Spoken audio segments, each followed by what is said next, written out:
Mesdames et messieurs, bienvenue et merci de nous rejoindre encore une fois de plus pour le compte de cette émission.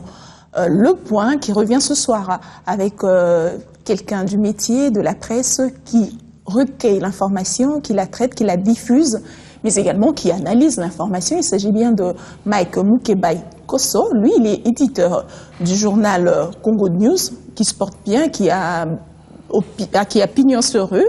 Monsieur Mukebai, bienvenue dans cette émission. Merci. Comment allez-vous? Ça va bien, vous-même, madame? Oui. Ça va bien, ça va bien, beaucoup. merci. Alors, comment se porte le journal Congo News ou RD Congo News? Bon, les deux, en fait, nous étions Congo News, nous sommes passés à RD Congo News. C'est l'astuce que nous avions trouvée à l'époque pour contourner la mesure que nous avions estimée à l'époque illégale des suspensions contre nos journaux prises par les CESAC. Et donc, voilà, puisque nous sommes déjà là avec RD Congo News, nous avons décidé de garder ces noms-là, quitte à faire de Congo News un supplément. Quant à savoir comment les journal se portent, je laisse plutôt les commentaires à nos lecteurs. J'aime pas souvent parler de moi, ni de notre modeste journal. Je laisse aux gens nous juger et nous tenons toujours compte de ce que les gens pensent de nous. En rapport avec tout ça, dernièrement, au mois de mai dernier, le monde de la presse avait plaidé pour la révision de la loi du 22 juin 1996, en rapport la loi qui régit la presse. Quel est votre avis là-dessus? Oui, je crois qu'il y a beaucoup de choses. Il y a beaucoup de choses qu'il faut remettre à jour. Mais les combles que chez nous, le journaliste, cette déclaration a été peut-être faite, mais par la suite, il n'y aura pas de suivi chez nous. Il faut qu'on prenne conscience que nous sommes un corps, que nous avons des intérêts en commun à défendre. Mais nous l'avons dit, avons-nous aujourd'hui à prêter un projet dans ce sens-là? Je crois que non, à ma connaissance. À moins qu'il y ait quelque chose qui ait été fait, sans qu'on m'informe, moi, mais je crois que non. Il n'y a pas une réflexion profonde qui a été menée. Parce qu'il n'y a pas que la loi à modifier, mais il faut, à mon point de vue aussi, réformer au jour d'aujourd'hui l'UNPC, qui est en fait notre organisation fédératrice. Il faut la réformer. Elle est dépassée. Vous remarquerez que pratiquement toute la jeune génération de journalistes ne se reconnaît pas à l'UNPC parce que son mode de représentation en fait un club des amis. Donc tous les jeunes qui arrivent, les reporters, ils n'ont jamais de représentants au niveau de structure de l'UNPC. Il y a un problème fondamental. Là, nous sommes en train d'aller vers un congrès. Je félicite d'ailleurs Matata qu'il ait déboursé de l'argent. On parle de 100 000 $ pour l'organisation de ces congrès. D'autres avant traînaient le pied pour aider la presse à s'organiser. Mais il ne suffit pas d'organiser ce congrès. Je crois qu'il faudra, dans les années à venir, dans le mois à venir, commencer à réfléchir sur un congrès refondateur. Un congrès qui nous permette un peu de restructurer l'UNPC de fond en comble. Il y a beaucoup de choses à retoucher dans cette profession. Regardez les doublons qu'il y a entre la commission de discipline de l'UNPC de l'autre côté et l'OMEC, qui fait pratiquement le même travail que cette commission-là. Je crois qu'il nous faut nous retrouver entre nous, professionnels des médias, et réfléchir sur ces questions fondamentales. Le comble est que nos aînés nous ont donné un très mauvais exemple. Ils n'avaient jamais l'habitude de s'asseoir et de parler des problèmes de la profession. Quand vous appelez l'Adilouya, là où Pius Mobile est présent, l'Adilouya ne viendra pas, ou vice-versa. Et c'est regrettable que les aînés nous aient laissé cet exemple-là. Mais il nous faut, nous, cette nouvelle génération qui entend de prendre la presse en main, comprendre qu'il y a des choses en commun, que nous ne pouvons bâtir que dans un travail mené conjointement, entre nous, ensemble. Alors, que pensez-vous alors? Est-ce que cette situation que vous venez de déplorer tout à l'heure fait en sorte qu'il n'y ait plus de contrôle dans la presse est truffée de moutons noirs? Que faire pour assainir ce milieu-là? Non, je réfléchissais dernièrement avec Alain Koyi, le président le vice-président du CESAC. Je réfléchissais avec lui en privé, je partageais avec lui ma pensée sur cette question de comment faire pour rendre la presse dans une certaine mesure hermétique, qu'elle ne soit pas accessible aux premiers venus. Je lui ai dit que comme nous sommes en démocratie, prendre des mesures dans un sens ou dans un autre pour empêcher que d'autres entrent dans la presse, ou rendre un peu plus encore drastique les conditions de création des médias pour être pris pour une mesure liberticide. Ce qu'il y a à faire, c'est qu'il faut entrer dans une logique d'encourager ceux qui sont le meilleur, ceux qui sont bons, de monter davantage. Quand ils vont monter, les médiocres vont disparaître naturellement. Inévitablement. Il n'y a pas à fermer le journal, il faut le laisser. C'est vrai qu'on s'en plaint. Un jour, j'ai eu à partager le même souci, entendre le président Kabila aller dire qu'il y avait des débordements, des dérives dans cette presse. Il a raison. Mais il faut un processus qui nous permette de monter des grands médias, de grands groupes de médias, des médias qui vont tirer à 100 000, à 150 000 exemplaires et même à plus. Et cela nécessite, est-ce que l'État congolais puisse avoir une imprimerie? Non, non, je n'ai jamais partagé ce point de vue. Je ne connais pas un seul pays du monde qui a une imprimerie pour l'ensemble des journaux et que ça marche. C'est impossible. Je te donne un exemple, Wawina. Admettons que le gouvernement nous achète une imprimerie ici et qu'on l'installe ici, par exemple, mettons. On l'installe ici. Nous sommes 40 journaux, 50 journaux. Comment nous allons faire pour imprimer? Même plus, hein? Oui, même plus si nous sommes tous quotidiens. J'ai jamais partagé cette idée.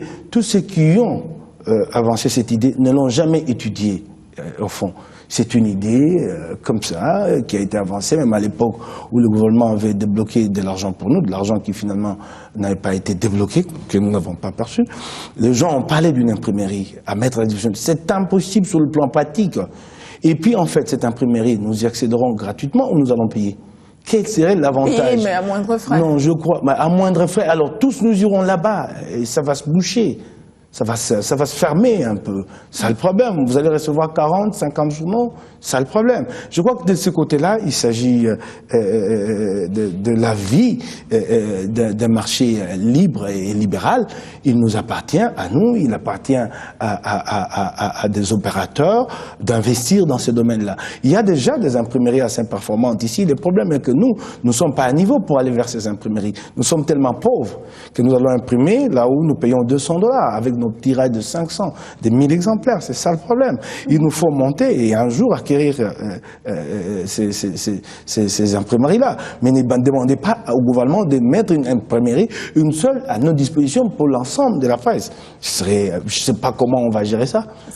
Alors dans ces cas, il faudrait que l'État congolais puisse subventionner la presse, les organes de presse. Oui, je crois qu'il faut subventionner la presse, mais il faut chercher le formule le plus adéquat, le plus adapté. Il ne faut pas aller dans les donations à la presse. Tu connais, je n'ai rien contre le patron de presse dont je suis moi-même, mais vous allez mettre à la disposition d'un patron de presse 50 000 $ pour son journal, vous êtes sûr? Soyez sûr qu'il va mettre ça dans sa poche à lui-même. Il faut trouver de formules, Mais je continue à dire, je l'ai toujours dit, la profession va peut-être les prendre très mal.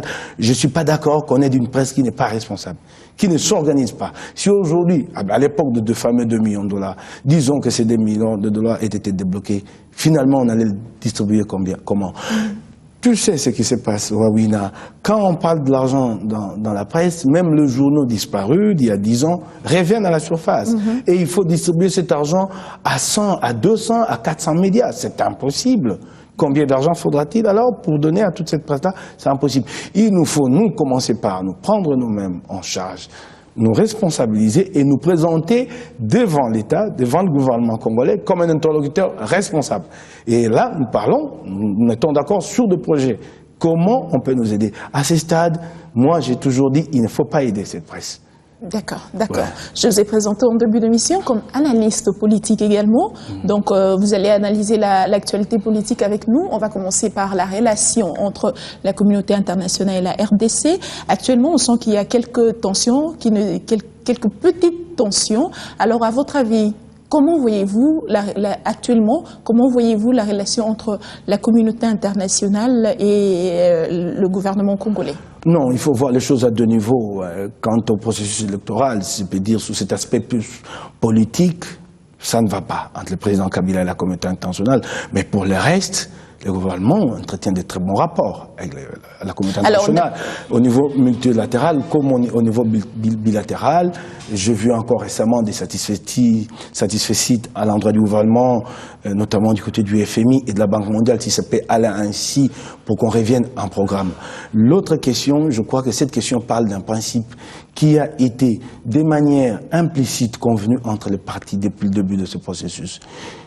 Quand nous allions aux élections en 2006, les conditions n'étaient pas réunies. Mais avant de parler des élections, dites-moi... Non, je parle de cette relation... Oui, dites-moi, à votre avis, pourquoi est-ce que le président Kabila a interpellé la communauté de ne pas pouvoir fouiner leur nez dans les affaires internes de la politique. Je crois que... Qu'est-ce qui a été à la base de tout ça? Non, mais ce qui a été à la base de tout ça, ce sont les initiatives multipliées de la communauté internationale. C'est-à-dire? Martin Kobler qui a proposé une table ronde entre la majorité et l'opposition pour un dialogue afin de parvenir à un consensus. Quant à la poursuite du procès électoral, le président Kabila l'a pris très mal, tout à fait légitime en tant que président d'un État souverain, mais la façon de procéder n'a pas été bénéfique, si je peux le dire en guillemets, pour lui. Je crois que c'est une question de rapport de force et ça ne se change pas dans un auditoire à parler aux diplomates. Ça se change. Ce rapport de force se change dans le contact direct.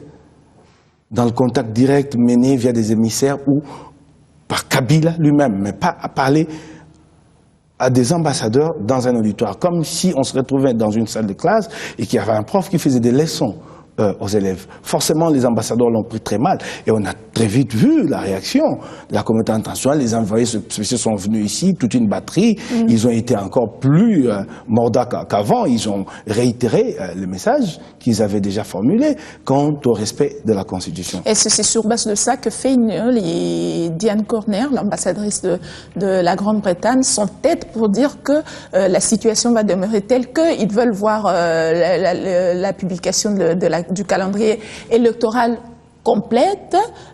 Est-ce que c'est sur base c'est parce que il y a eu Kabila mal procédé ou... Non, il y a de la suspicion. Il y a de la suspicion. Kabila lui-même ne s'est pas encore prononcé, mais il y a de la suspicion. On soupçonne Kabila de vouloir se maintenir au pouvoir au-delà de 2016. Et la communauté internationale en a acquis la certitude avec les discours de Kabila devant les ambassadeurs. Elle a dit, tiens, là, ce que nous craignons, voilà, c'est ce qu'il va faire. C'est le message qu'il fait passer aux ambassadeurs. Et ils ont donné tout de suite la réponse, vraiment, dans le genre, la réponse du berger à la bergère. Ils ont réagi, tous ces envoyés spéciaux qui sont venus. Mais le problème, c'est celui-ci. C'est là que je dis, je parlais des élections de 2006, il faut revenir à ces élections. Quand nous organisions ces élections, les conditions n'étaient pas réunies. Mais il y a eu un principe qui a été de manière implicite partagé par tous. Bonnes ou mauvaises élections, il faut les organiser, faire avancer le processus électoral, en espérant qu'au fur et à mesure des cycles électoraux, les Congolais finiront par s'approprier ces processus-là. Et ces principes, on a l'impression qu'aujourd'hui, le régime veut l'arrêter. Aujourd'hui, sous prétexte de manque d'argent, sous prétexte de temps qui fait défaut, on veut aller au-delà de 2016, c'est là que la communauté internationale n'accepte pas. Mais il ne s'agit pas simplement de la communauté internationale. À l'interne, il y a une volonté réelle qui se base sur le contrat qui a été conclu entre le peuple et la classe politique. Contrat fondé sur la Constitution, qui dit qu'à telle échéance, il y a tel acte à poser. Mais est-ce que vous pensez que c'est le rôle de la communauté internationale de pouvoir s'ingérer dans cette histoire de calendrier électoral? Parce que la CENI est quand même indépendante. Mais la communauté internationale s'ingère et s'ingérera tout autant que même chez elle, aussi les gens s'ingèrent dans sa politique. Les gens se sont ingérés dans la politique des États-Unis sur Guantanamo. Il y a eu des critiques dans le monde entier parce qu'on croit que les États-Unis ont la particularité de s'ingérer. Les autres aussi s'ingèrent dans les affaires internes des États-Unis. Il y a eu des critiques partout en Europe, des procès devant la Cour de justice internationale contre Guantanamo. Et les États-Unis ont reculé avec Obama, même si en pratique, il n'a pas encore accompli cette volonté de fermer Guantanamo. Ce sont les rapports mondiaux, ils sont tels quels. Ils ne changeront pas, il ne faut pas s'en plaindre. Il faut, d'abord être sérieux soi-même dans ce pays, bâtir une démocratie sérieuse, parce que au jour d'aujourd'hui, l'expérience a montré que la voie la meilleure pour faire éclore les intelligences et faire avancer un pays, c'est la démocratie, même s'il y a des exceptions chinoises. Et d'ailleurs, je suis toujours convaincu qu'un jour, ça va imploser en Chine. Et on est en train de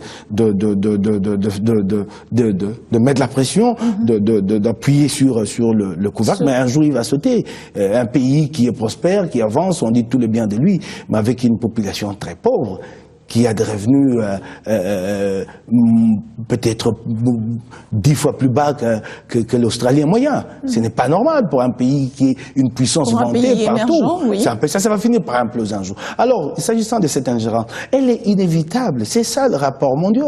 J'ai parlé du cas Guantanamo ici, mais il y a eu des problèmes entre les États-Unis et la France, liés à des divergences sur la guerre en Irak.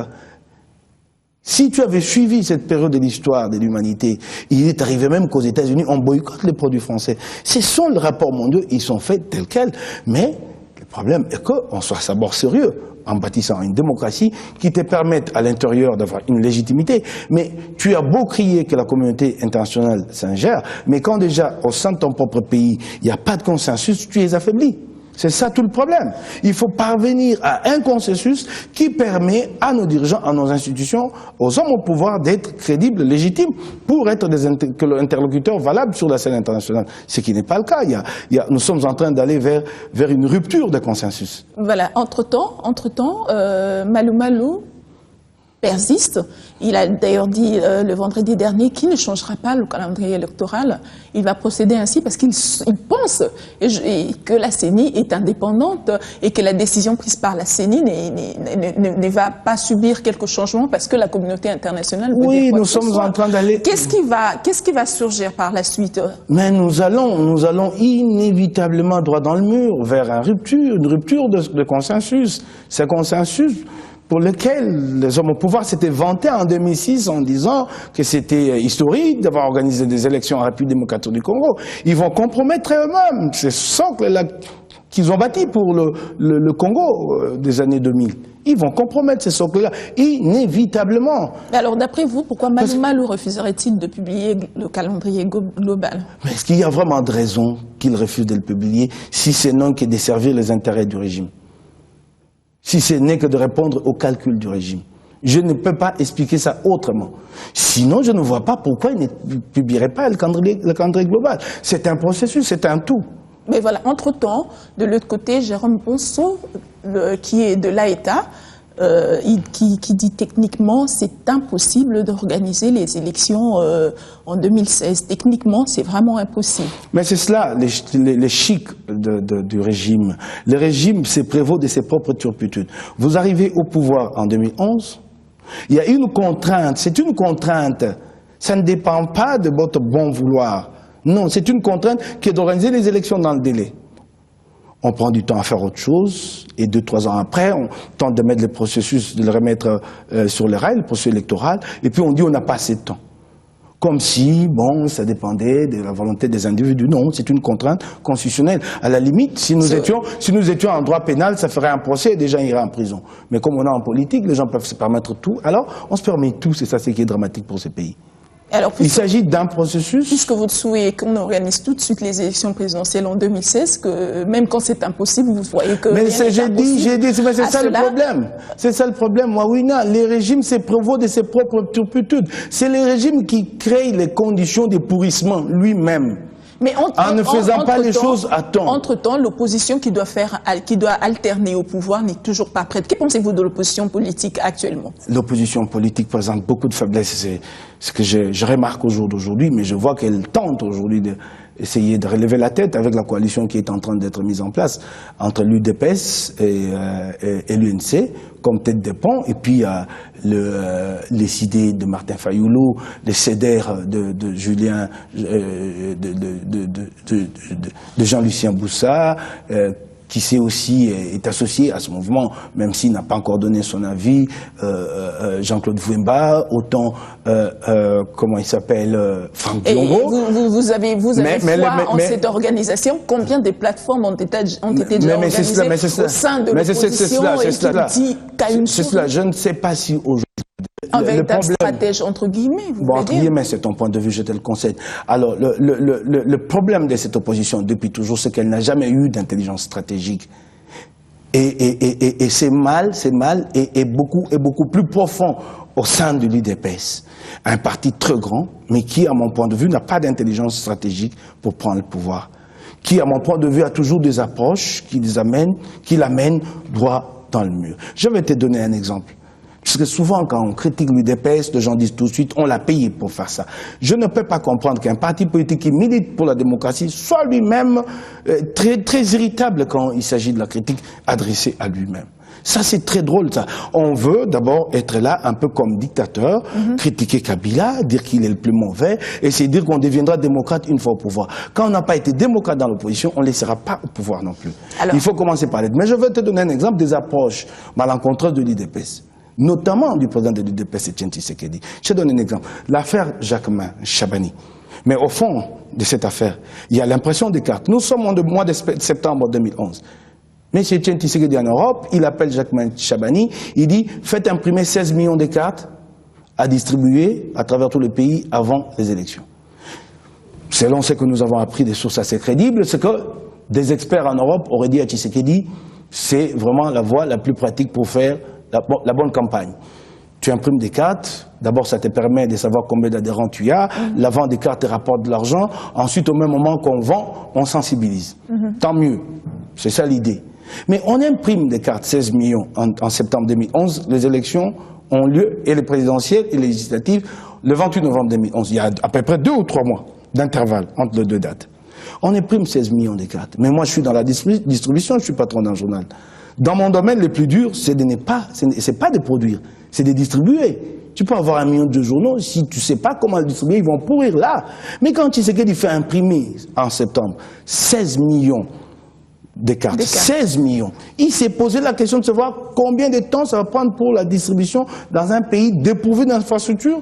Il faut qu'un lot parte d'ici pour Lubumbashi, un lot parte d'ici pour Matadi, un lot parte d'ici pour Kananga, et ensuite aller dans les arrière-provinces. Ça vous prendrait 6 mois et 8 mois, et plus d'argent que vous n'avez investi pour la production. Et on n'y a pas réfléchi. Donc on mène un projet foireux qui fait perdre aux partis et du temps et de l'argent à la veille des élections. Et ces cartes, finalement, n'ont pas été distribuées. Il y a eu la polémique, la controverse à faire Jacquemain, mais en réalité, ces cartes ont été détruites, semble-t-il, selon les sources de l'UDPS, par les demandes de la police après les élections. Mais voyez-vous, un mauvais projet, à un moment crucial, important, où il faut être le plus intelligent possible, il faut réunir le plus d'intelligence possible, regarde les projets que l'UDPS met en route. Alors, d'après vous voulez dire qu'il n'y a pas d'organisation au sein de l'UDPS? Mais je l'ai toujours dit, l'UDPS est un parti très faible. L'UDPS a de grands atouts, mais il est faible en termes structurels et organisationnels. L'UDPS, c'est le charisme de Tshisekedi, très grand, un homme respectable qui a livré un combat mémorable, historique pour nous, surtout nous, la jeunesse, qui a grandi sous Mobutu. Nous le lui reconnaissons et je lui tire mon chapeau.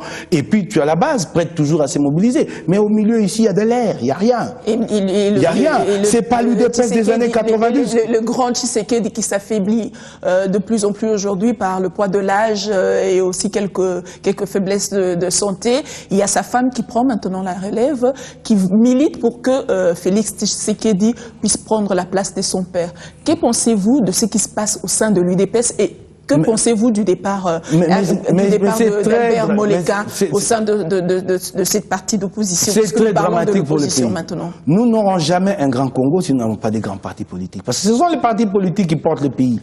Ils accèdent au pouvoir, ils s'en transforment en homme d'État et ils gèrent l'État. Si vous avez un parti comme l'UDPS qui est un parti historique et qui termine de cette façon-là, qu'il faut désespérer du Congo. Comme nous sommes une nation qui a assez d'intelligence, on ne va pas désespérer, on va se battre. Mais vraiment, c'est regrettable. Quand l'ANC en Afrique du Sud ou l'FPI de Laurent Gbagbo, là-bas, ils apprennent que le parti de Tshisekedi est en train de péricliter et que Marthe tente de reprendre les rênes du pouvoir. Je crois que les gens se posent la question de savoir comment ça se passe. C'est là que je t'ai dit, il n'y a pas de structure. Si le parti était structuré, tout marcherait dans l'ordre. Que pensez-vous du départ de l'expulsion d'Albert Moleka? Je vais répondre. Les pouvoirs sont concentrés entre les mains de Tshisekedi. Là, chez lui, à sa résidence, c'est lui qui décide. Le congrès de l'UDPS de 2010 était un congrès historique, et ce congrès a mis en place des structures de partis, et ce congrès avait déterminé la démarche à suivre. Il fallait qu'il y ait un autre congrès, en 2013. Où il est ce congrès? Tshisekedi n'a pas voulu l'organiser. Il est passé outre les statuts de son parti, qu'il a d'ailleurs modifié unilatéralement. Et il a fait notarier ces statuts modifiés-là. C'est ça les drames à l'UDPS. C'est ça. On veut soi-même déroger là où on est très dur envers Kabila. Mais on fait la même chose chez soi. Et on pense qu'une fois au pouvoir, non, ça ne va pas se faire cette mutation. Mais le départ de Moleka, c'est encore très dramatique. Cet homme qui dévoué, qui a tout donné à l'UDPS. Et c'est ça l'UDPS. Un parti qui a passé toute sa vie à frapper ses meilleurs enfants d'ostracisme, les jeter à l'eau. Et on croit que le parti va aller se fortifier. Non, il s'affaiblit. Tous les grands intelligents sont partis. Dis-moi aujourd'hui, dis-toi à moi, je sais que c'est toi qui es tu es dans le rôle de poser cette question. Mais attends, si aujourd'hui l'UDPS... On peut dire comme ça, c'est les démons, ce sont les démons qui hantent l'opposition politique. Non, d'abord l'UDPS, il doit donner l'exemple. D'abord l'UDPS. C'est aussi les cas pour le MLC, on peut dire. Je vais avancer. Regarde l'UDPS. Aujourd'hui, si l'UDPS prenait le pouvoir, qui l'UDPS va donner comme ministre de Finances? On ne sait même pas. Ministre de l'économie. L'UDPS n'a pas d'experts, de gens connus, chevronnés dans tel ou tel domaine. On n'en connaît pas un seul. Le parti a chassé tous ses meilleurs enfants. On ne peut pas prétendre diriger un État. Au jour d'aujourd'hui, on doit gérer les temps, M. Moukébaye. Si vous pouvez répondre à ma question, que pensez-vous de la bataille que mène Maman Marthe pour que Félix Tshisekedi puisse remplacer son père? Mais c'est ce que j'ai dit, j'ai répondu à cette question, j'ai dit que ça démontre que l'UDPS n'est pas structuré, que les pouvoirs sont concentrés entre les mains de Tshisekedi. Est-ce que Félix Tshisekedi aurait péché du fait qu'il s'appelle Tshisekedi? Est-ce qu'il ne pourrait pas prendre la place? Moi, je ne lui reprocherai rien, même s'il est passé à une émission ici pour nous railler, pour railler Congo News. Moi, je réponds même pas à ce genre de critiques parce que le travail que nous faisons dans un pays, les choses ne marchent pas et d'un autre niveau. Donc, je peux pas répondre à de telles critiques quand ils passent. Mais je lui reproche rien non plus. C'est une initiative de Maman Marthe qui pense que le moment est venu pour que ses enfants trouvent leur compte dans cette affaire. Le parti est perçu comme une affaire familiale. Tout autant que de l'autre côté, tu as Jean-Pierre Bemba qui perçoit les MLC comme sa boutique. C'est ça ce qui est dramatique dans cette opposition. Et il a même eu à les dire, lui Jean-Pierre Bemba, à François Mamba, qu'il n'a pas créé les MLC pour que ça profite à quelqu'un d'autre. Donc ça signifie que tant qu'il est en cellule à la CPI, autant que les MLC même disparaissent, il compte sur ses propres ressorts pour rebondir le jour où il sortira. C'est pas normal. Nous n'avons pas de grands hommes ici capables de se dépasser, de porter le Congo. Et tous ces arts-là, tous ces arts réjaillissent au sommet de l'État. Parce que ce sont les mêmes qui, à un niveau ou à un autre, influencent la marche du pays. Regarde Jean-Pierre. Alors, dans cette allure, on revient dans l'UDPS. Dans cette allure, vous pensez que l'UDPS se représentera en 2016. Et que pensez-vous, en même temps, de l'impériode de l'UDPS 3 ans après ou 2 ans et demi après? Non, cette affaire d'impérium, excuse-moi, ça va être un peu méchant, ça a été la grosse farce de Tshisekedi. L'impérium, c'est un rapport de force à créer. Depuis le début, les analystes les plus sérieux ont dit ça n'aboutira pas. Parce que tout le problème, il y a un élément qu'il n'a pas pris en compte. Il n'a pas cherché à obtenir l'appui de la communauté internationale dans ce combat. Peut-être qu'il a pensé qu'on était encore dans les années 90 où il avait réussi ici avec le dédoublement des institutions, mais il avait un soutien appuyé de la communauté internationale. Ça, c'était la grosse farce. L'impérium, vous l'obtiendrez comment? Moi, le jour où j'ai trouvé que ce que Tshisekedi dit n'est pas sérieux, c'est le jour où il a dit aux femmes de l'UDPS, en public, que ne vous inquiétez pas, je suis déjà en phase avec les militaires, un jour vous le verrez surgir à la télévision et me proclamer. Ben dis donc, des choses comme ça, même si on le fait, on va le dire en public, comme ça, devant une foule. J'ai compris que c'était une grosse farce et qu'il le savait lui-même. Sinon, il n'aurait pas tenu ce propos-là. Ça, c'est clair. Mais maintenant, là, c'est que l'UDPS est en train de revenir dans le processus. Et c'est formidable que l'UDPS revienne. La vivalité démocratique en République démocratique du Congo a besoin de la présence de l'UDPS dans le processus démocratique. C'est l'un des acteurs qui fait vivre la démocratie. C'est un grand parti qui a, je crois, le plus grand de ces pays, qui a des appuis réels au niveau de base. C'est fondamental. Il est en train de revenir aujourd'hui dans le processus. On a vu Mabungu se faire recevoir par Martin Kobler. On l'a vu s'associer aux autres partis politiques de l'opposition pour essayer de mettre une coalition en marche. C'est à encourager pour que, en fait, la démocratie vive réellement. Donc, inévitablement, l'UDPS, parce qu'en fait, c'est seul Tshisekedi ne se préoccupe pas de cette question. Tous les autres se disent que c'est fini. Cette affaire d'impérium. Tshisekedi a reçu de jeunes chez lui, 250 jeunes, qui les lui ont dit en face, qui ont dit « Pongia va bébé et Sili ». Mais lui s'entête dans cette voie. Les gens se posent des questions. S'il ne faut rien en 2016, quel est l'avenir de l'UDPS? Voilà. Est-ce que c'est pas la disparition du parti? Là, cette question est fondamentale. Elle est liée même, d'abord, à l'avenir politique de chacun, à l'UDPS. Parce qu'au-delà de tout, chacun joue aussi sa propre carrière politique. Donc l'UDPS revient dans le processus, c'est à encourager, et ça va continuer. Et donc, mais il faut maintenant que le régime compte avec l'UDPS, hein. Parce que longtemps, on a pensé que tant que l'UDPS reste en marge du processus électoral, on peut tout se permettre. Et là, l'UDPS revient, ça signifie que ça va parler dans la rue.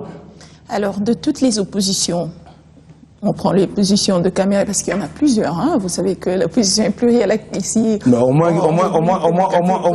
On prend l'opposition de Caméré, Ouais. de Au moins, il y a une seule majorité de Tshisekedi. On prend l'opposition de Kengo. Qui est unie Alors, autour des intérêts pécuniaires. On prend toutes ces oppositions-là. Laquelle, d'après vous, est la plus crédible? Laquelle elle est la plus crédible? Non, je ne peux pas dire quelle opposition est la plus crédible. Je crois qu'il y a des différences d'approche qui font que chacun... Et puis les égos aussi, hein, il faut comprendre que les égos en politique n'aident pas beaucoup les gens à se mettre ensemble. Hein. Il y a les égos, chacun pense que je suis le grand leader. Les moments venus, peut-être ils vont vraiment aller vers cette coalition. Peut-être cette semaine déjà, parce qu'ils ont promis la mise en place de cette coalition cette semaine. Mais il y a des différentes approches. Au fond, cette opposition dit pratiquement la même chose. Elle se bat pour l'alternance. Mais ce qui est dramatique et qu'il faut, c'est à quoi il faut remédier dans cette opposition, c'est qu'il faut qu'il y ait des projets programmatiques clairs, des projets de gouvernement clairs. Et ça, on attend ça de cette opposition. On voit certains partis qui tentent de le faire. J'ai vu le MLC essayer de le faire, notamment par Germain Kambinga, pour qui j'ai beaucoup d'admiration. Je l'ai vu expliquer comment le MLC ferait si jamais il arrive au pouvoir. J'ai vu l'UNC essayer de le faire. Il faut que l'opposition arrive avec des projets programmatiques. Mais pour le reste, il y a des égos qui font que Martin Fayulu, parce qu'il est grand et qu'il peut se mettre derrière tel. Il y a des égos qui font que tel. C'est ça tout le grand problème de cette opposition. Voilà.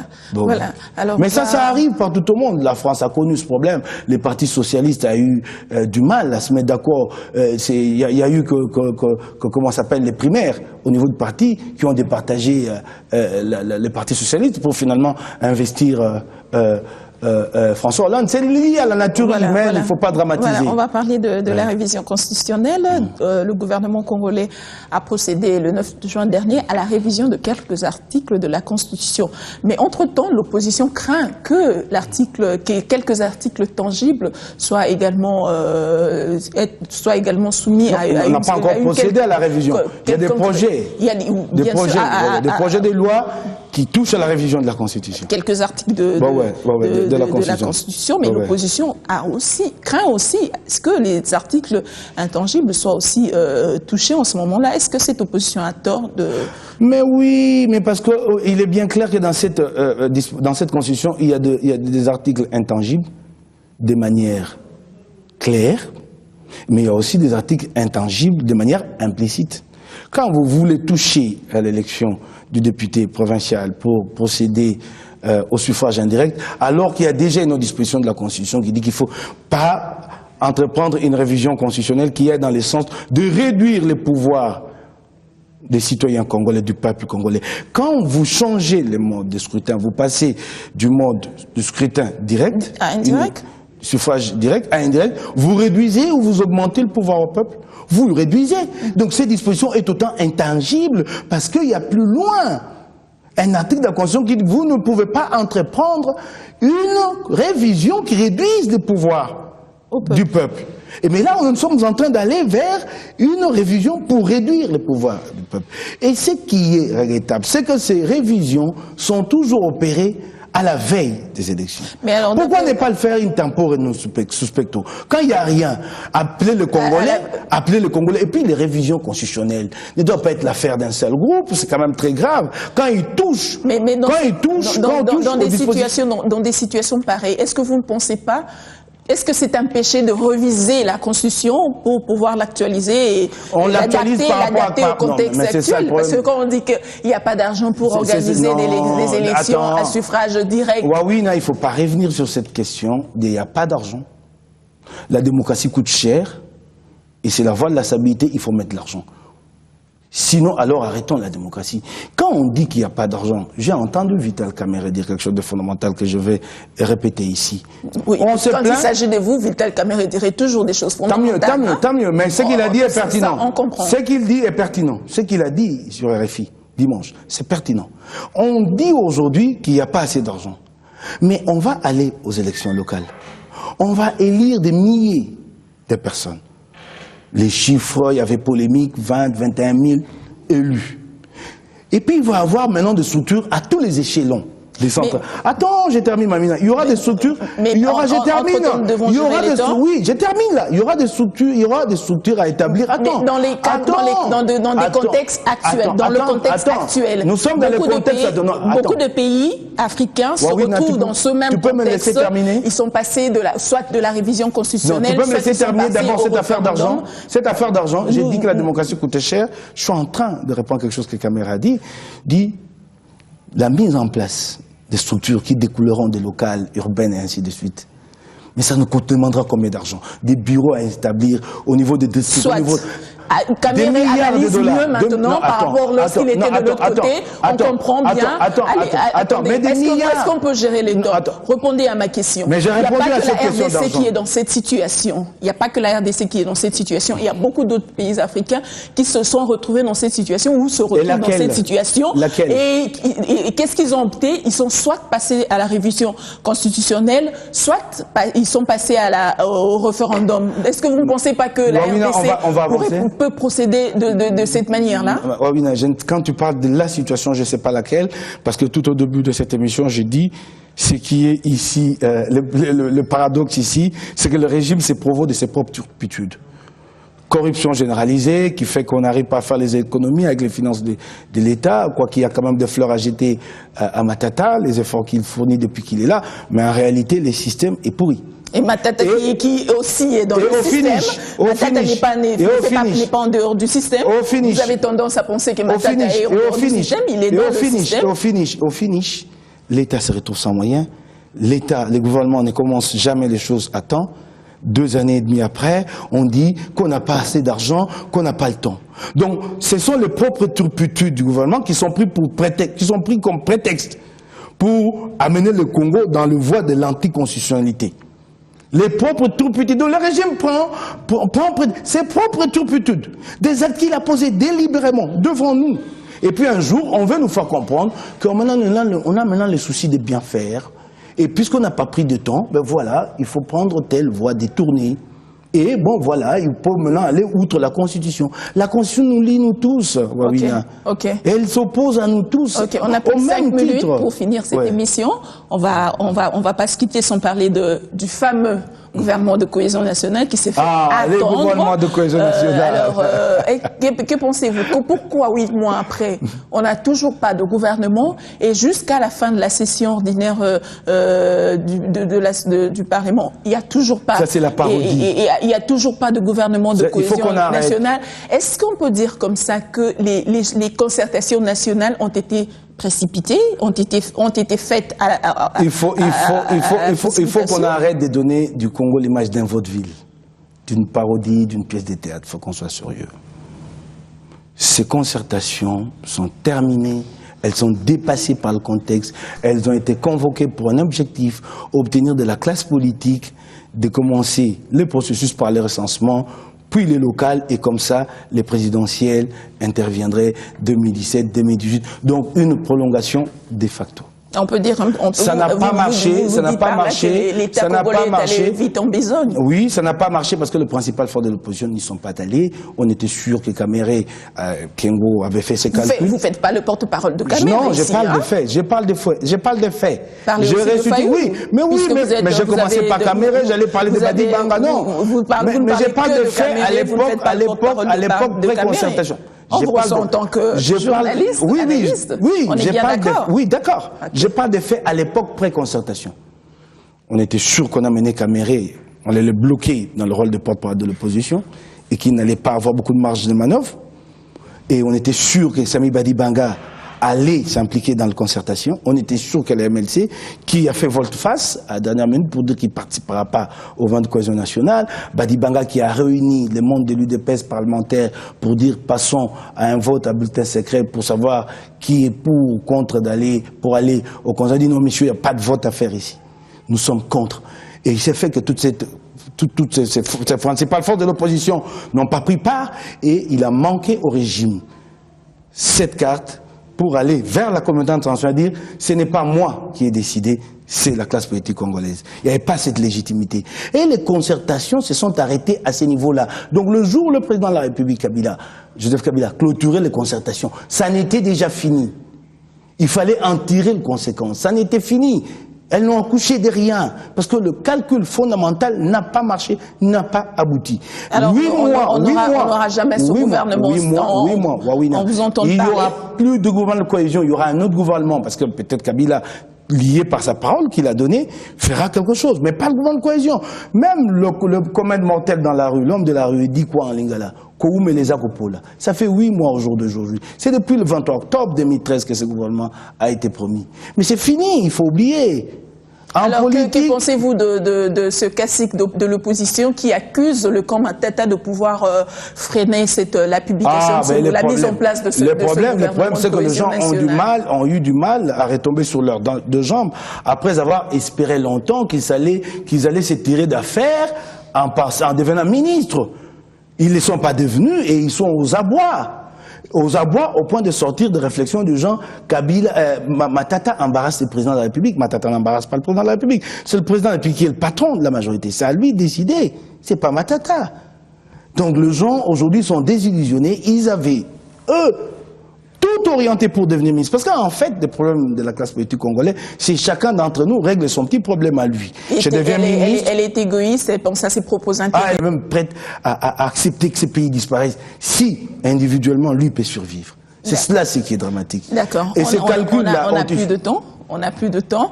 On va parler quand même en 2 lignes, hein, si vous pouvez vous faire violence, de l'Est du pays. Alors aujourd'hui, on est content que FDLR ils se sont proposés au désarmement. Alors, il se fait il y a un problème parce qu'on ne sait pas où mettre ces personnes-là, ces FDLR-là.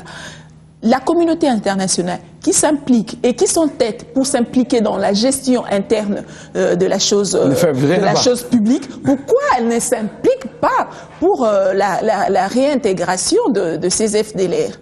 Attends, mais d'abord je vais te dire, Wamina, j'ai toujours été un peu sidéré que les Congolais demandent plus à la communauté internationale qu'à leur propre gouvernement. Le Congolais ne demande rien à la communauté internationale. Nous constatons seulement que c'est la même communauté internationale qui veut s'ingérer dans les affaires des élections au pays, dans ce même pays de Lumumba, et qui ne veut pas s'ingérer dans la situation des FDLR, parce que cette situation tu me le prends le temps de ma réponse, tu me le prends. Nous a fait perdre le temps à la République avec la guerre à l'Est. Le problème de réintégration des FDLR, le problème de l'intégration de la FDLR n'est pas impliqué la communauté internationale, peut-être qu'au niveau de la couverture. Mais au niveau pratique, ce n'est pas le travail de la communauté internationale. S'ils doivent être réintégrés... En ce qui concerne les élections, c'est le travail de la communauté internationale. S'ils doivent être réintégrés, c'est chez eux au Rwanda, où ils sont repris dans l'armée, où ils sont démobilisés et rendus à la vie civile. Mais on ne peut pas demander, et ce processus est en marche au Rwanda. Il y a des camps de démobilisation partout que moi j'ai visité. Moi j'ai vécu au Rwanda pendant 2 ans, entre 2003 et 2005, même s'il se trouve des gens pour penser que moi je suis allé travailler pour Kagame, non. Moi j'ai pas travaillé pendant les années de guerre. Okay. J'ai travaillé entre 2003 et 2005 au Rwanda. Et j'ai travaillé sous la direction de M. Kinki pour un journal comme journaliste. J'ai rien fait d'autre au Rwanda et mes articles sont là, on peut les lire. Okay. J'ai jamais travaillé contre les intérêts du Congo. J'aimerais bien les dire. Non, j'ai entendu. Répondez à la question parce que nous sommes vraiment à la fin. Hein? Alors, il y a des camps de démobilisation qui sont au Rwanda, donc c'est un processus qui a commencé depuis très longtemps. Pour la réintégration, il n'y a pas de problème. Mais le problème est qu'au jour d'aujourd'hui, il faut continuer les efforts. J'ai entendu le ministre Lambert Mende s'est flatté de ce qui s'est fait, j'ai applaudi. Il faut continuer. Nous devons être beaucoup plus préoccupés de la présence des FDLR chez nous. C'est à nous, parce que c'est contre nos populations que des préjudices sont causés. Ce n'est pas la population rwandaise, ce n'est pas la population française. Ça doit nous interpeller au plus haut point. Et comme le gouvernement a commencé ces opérations, il faut aller jusqu'au bout. Il faut anéantir les FDLR. Mais il faut mettre en tête que ça ne sera pas facile. Ce sont des groupes qui ont créé des intérêts, qui ont créé des réseaux au Congo avec des privés, et même au niveau de notre armée, il faut une volonté politique déterminée pour venir à bout de ces groupes-là. Mais il faut féliciter le gouvernement, il faut féliciter le président de la République pour cette option résolue qu'il a prise. Ça, quoi que la population de l'Est lui en son regret, il faut aller jusqu'au bout, il ne faut pas s'arrêter à mi-chemin. Monsieur Moukébaye, oui. Je vous dis merci. C'est à moi de vous remercier pour l'invitation. Alors, merci également à vous, parce que vous avez passé votre temps à suivre cet entretien qui reviendra pour vous demain, mercredi à 7h30, mais également le jeudi à 23h. Pour le prochain rendez-vous, c'est mardi à 20h30. Portez-vous bien.